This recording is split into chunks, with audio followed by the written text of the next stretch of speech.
Assalamualaikum warahmatullahi wabarakatuh. Sugeng dalu. Mata wis bruwet ya apa peteng. Ngopi sik, ngopi sik. Wah, langsung melek mripate. Ketemu kembali di channel kesayangan kita semua ya, di Omahe Wong Deso Doris Rizky yo. Jangan lupa dibantu subscribe channel ini biar tetap kelilip-kelilip di udara.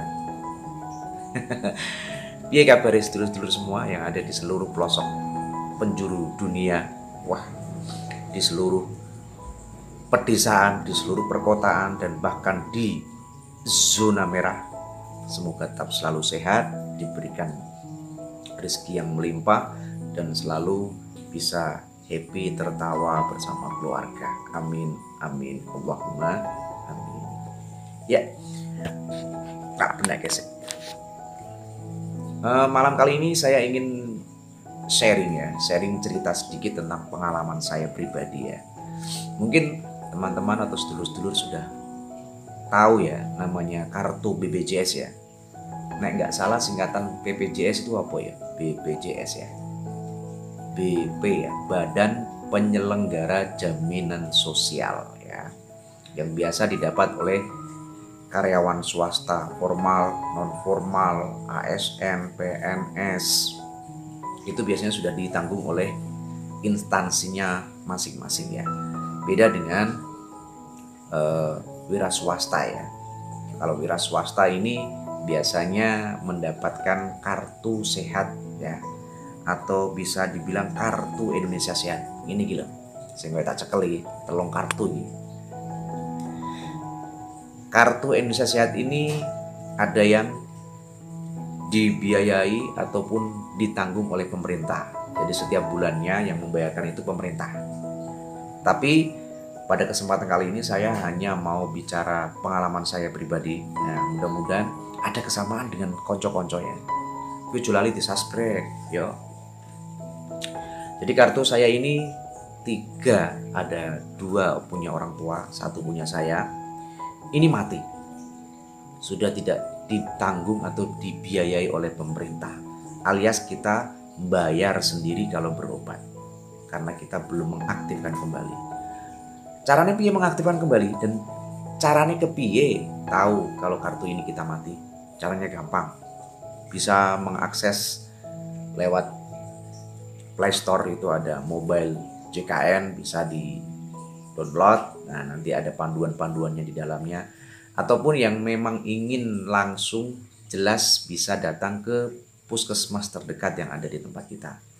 Nanti dari petugas puskesmas yang akan memberikan penjelasan setelah dicek ya, kira-kira ini masih bisa diaktifkan atau masih bisa dibiayai oleh pemerintah, atau kita perlu lapor ke dinas sosial apabila kita ingin tetap mendapatkan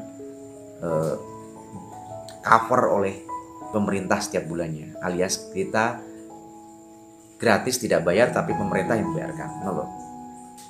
Cuma kalau kita mengurus di dinas sosial setelah kita pengecekan di kantor puskesmas ya, jangan lupa membawa kartunya, nanti akan dicek. Dan saya pribadi sendiri sih memilih untuk langsung datang ke kantor BPJS. Kantor BPJS di tempat saya ini lumayan jauh, sekitar 45 km dari rumah. Ya 1 jam lah, lumayan ya, 1 jam kurang lebih. Perjalanan memakai kendaraan bermotor, nah sepeda mungkin ya malah suwe ya. Itu apabila jalan raya tidak macet ya, karena di kampung saya ini sudah seperti jalan tol. Wus cepet. Oke, jangan lupa kalau ke kantor BPJS taati protokoler ya, memakai masker, mencuci tangan sebelum masuk, dan tepat jam 8 baru akan dilayani. Kalau kurang dari jam 8 tetap antri di luar ya. Kalau alamat kantor BPJS di Pati ini, gitu, ya pasti orang Pati tahu lah ya. Apalagi kalau Pati kota pasti hafal lah. Ya. Oke, langsung pembahasan saja. Jadi setelah kita sampai di kantor BPJS dan diterima oleh CS, saya melaporkan kendala dari kartu saya. Memang niatan saya itu pengen migrasi yo, pindah ke pembiayaan mandiri dari kartu KIS ini. Jadi saya bayar iuran sendiri setiap bulannya. Ternyata persyaratannya ya kita membawa, kalau belum punya kartu mau membuat kartu ya ada membawa persyaratan kartu KTP, kartu keluarga, dan harus mempunyai rekening bank. Rekening bank ini ada Bank BRI, Mandiri, BCA, ataupun BTN. Jadi harus ada mobile banking ya, atau yang istilahnya sudah ada banking bank lewat HP ya. Kebetulan saya memiliki salah satu dari kandidat bank tersebut, jadi saya tinggal screenshot ya. Dan sudah sampai di kantor BPJS, ternyata kita dilayani oleh CS dengan cepat ya, cepat, tegas, lugas, dan jelas. Nah, intinya jelas. Bisa online di rumah. Nah ini online di rumah ini nggak setiap orang mempunyai paket, nggak setiap orang mempunyai HP Android, apalagi mohon maaf yang sepuh-sepuh ya. Nah itu bisa diakali oleh anak-anak kita ataupun saudara-saudara kita yang mempunyai HP Android ya, untuk bisa pinjam, bisa mendaftarkan secara online ya. Dan kartu keluarga yang ada dalam namanya di kartu keluarga itu akan tercantum semua dan akan didetek semua ya oleh sistem. Di kepala keluarga, pasangan, anak itu akan ikut serta ya. Pengisian formulir cukup di online. Jadi saya cuma dilayani sekitar 5 menit di kantor BPJS. Setelah itu kon mulai, wah, aduh dikon mulai. Dikasih panduan brosur seperti ini. Ternyata sudah ada frontliner, ada panduan-panduan yang gampang kita ikuti ya. Jadi nanti ada pemilihan kita wilayah mana, kabupaten mana, semua sudah ada. Dan panduannya ini pesan saya dibaca, diteliti, dipahami ya. Jangan sampai cuma sebatas sepintas dibacanya. Nggak paham nanti ya. Setelah saya pahami, saya cek, saya ikuti panduannya, akhirnya nggak ada 1 jam loh, wes aktif kembali. Setelah 14 hari dari pendaftaran dan pengaktifan ini, kita bisa melakukan auto debit di bank-bank tersebut. Bank-bank yang sudah terpilih tadi ada Bank BCA, Mandiri, BRI, BTN, ataupun non-bank. Nek non-bank bisa di Alfamart. Alfamart di setiap pasar, setiap 2 km dari rumah pasti ada. Kantor pos, pokoknya gampang. Kenapa ini sangat penting ya? Karena kita tidak tahu kapan kita sakit ya. Dan sakit itu mahal. Biaya berobat, biaya untuk konsultasi ke dokter aja itu nggak gratis sekarang ya. Kenapa ini sangat penting sekali ya? Penting banget. Apalagi yang sudah sepuh-sepuh, yang sudah rentan dengan penyakit. Wah, kita sebagai anak harus bisa mengcover ataupun bisa memberikan jaminan sosial untuk keluarga kita ya. Orang-orang yang kita sayang ya. Gampang ya, jadi nggak ribet ya. Jadi memang kenapa ini bisa tidak aktif ataupun sudah tidak dibiayai oleh pemerintah lagi, mungkin karena ada re-update sistem ataupun mungkin pergantian nomor identitas dari yang memegang kartu ini. Bisa aja, ataupun bisa kita pindah domisili tapi tidak melapor di kantor BPJS, bisa juga. Selain itu saya nggak tahu lagi ya. Ini hanya kira-kira saja.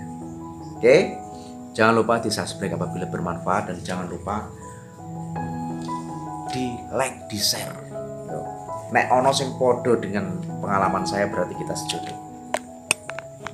Ya, berarti jenengan sudah mempunyai patokan lah ya, gimana cara mengaktifkan kembali. Mau tetap mengurus di dinas sosial dengan catatan mempunyai surat keterangan dari desa, dari kepala desa ataupun dari tingkat desa ya, bahwa kita memang mempunyai hak dan tidak cukup mampu, diberikan seperti ini dan akan ditanggung oleh pemerintah iurannya. Tetapi saya memilih untuk bermigrasi mandiri karena dengan catatan bahwa itu bisa mempercepat waktu ya, Ya, memang setiap bulan kita bayar iuran dan kelasnya pun ada klaster 3 pilihan. Ada kelas 3, kelas yang paling bawah yang kalau tidak salah itu sekitar 35.000 per bulan. Kelas 2, kelas 3. Kalau kelas 2 ini kayak kisarannya sudah di atas 50, 70-an. Kelas 2 itu apalagi kelas 1 itu yang paling tinggi. Oke, tidak ada yang mau sakit ya teman-teman, tetapi kita manusia tidak ada yang kebal dengan sakit dan kita tidak tahu kapan didatangi oleh sakit itu. Mudah-mudahan kita selalu dijauhkan oleh mara bahaya, oleh ya sakit ya, dengan cara kita tetap beribadah kepada yang kuasa, berbuat baik, dan jangan lupa kita menjaga pola makan kita. Kita selalu berolahraga cukup, melayu-melayu naik latar ya wis cukup. Kesel juga ya. Ngopi-ngopi sih.